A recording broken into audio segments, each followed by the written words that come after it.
Hello and welcome to another episode of Beer Man's No Bull Beer Reviews. Today I have another beer from Heist Brewing Company out of Charlotte, North Carolina. This beer is called Ultimate Set of Tools.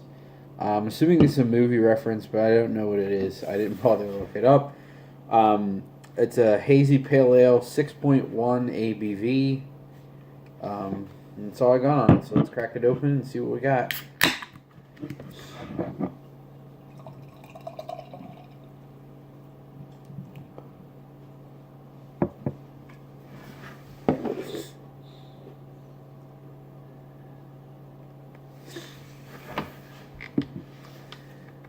So as you can see, it pours a, I would say, medium golden color, pretty cloudy, with a slightly less than one finger's worth of white head that's sticking around.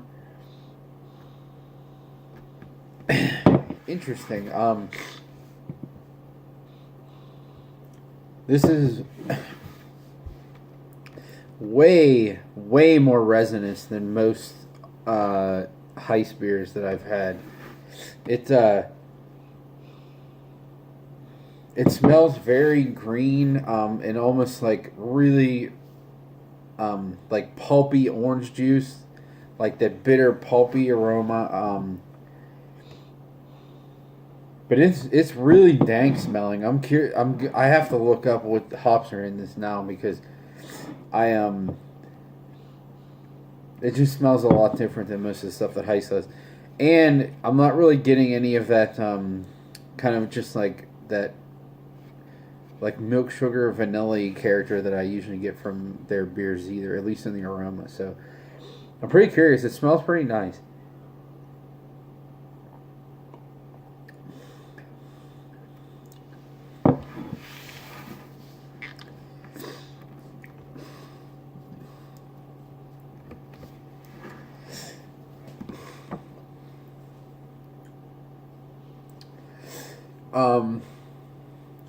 Yeah.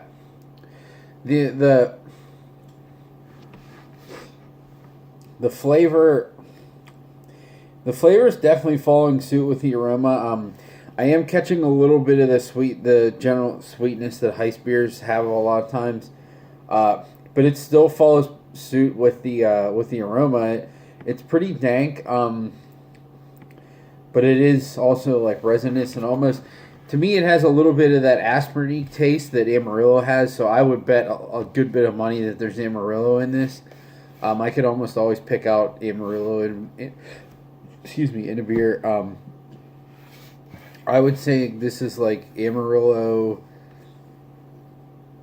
I'm guessing there's almost always like one new school hop, but I would guess this is like Amarillo, Simcoe, and then some type of new school hop. I'm not sure, but I feel like there's got to be Amarillo in this. I'm definitely gonna look it up.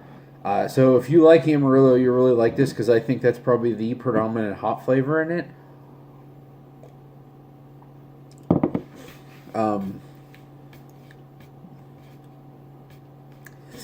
But like, I'm really getting. I feel like it's either Simcoe or Centennial combined with Amarillo, and then there's probably some sort of new school hop in there just because generally there is. But this is definitely an old school tasting hop profile, just in the new school style. And it's interesting because it is really resinous, and like I said, that in the aroma I was getting like orange pulp, like rind almost, and even the flavor is like. For what it tastes like, I expect the aftertaste to be like insanely bitter, but it's not. It's very restrained, which is interesting because like just that taste I'm getting. It's like if you bit into an orange peel or like a hop nugget, but then so you got that taste, but then you didn't get the bitterness that follows with it. Like that's kind of what this is making me think of.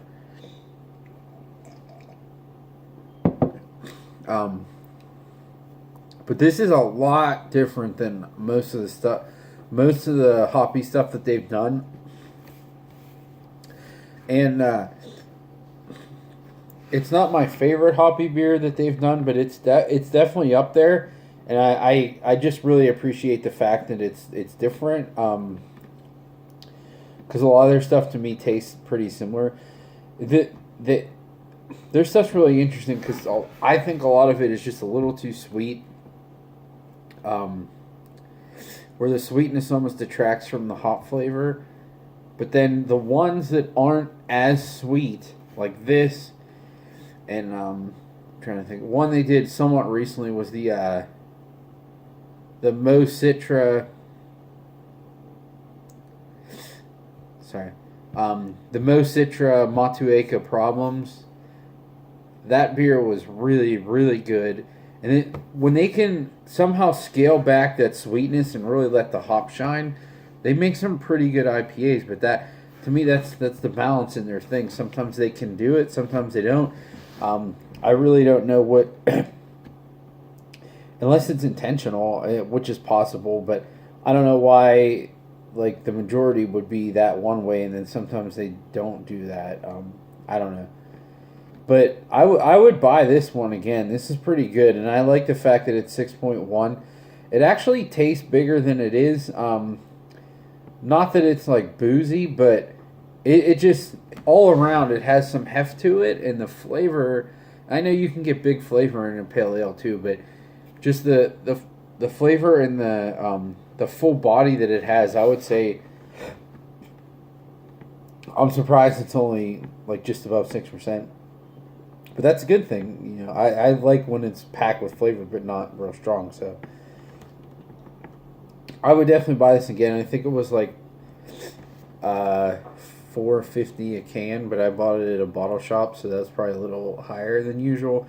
So I'm guessing it's probably like $16 a 4-pack, $4 a can. I'm all about that. It's worth it. So if you like old school resinous dank hops, or you really like Amarillo, I would go after this. It's pretty good. So I think that's all I got in this guy. Please like, comment, subscribe. Let me know what you think, and I look forward to doing the next one. Thanks.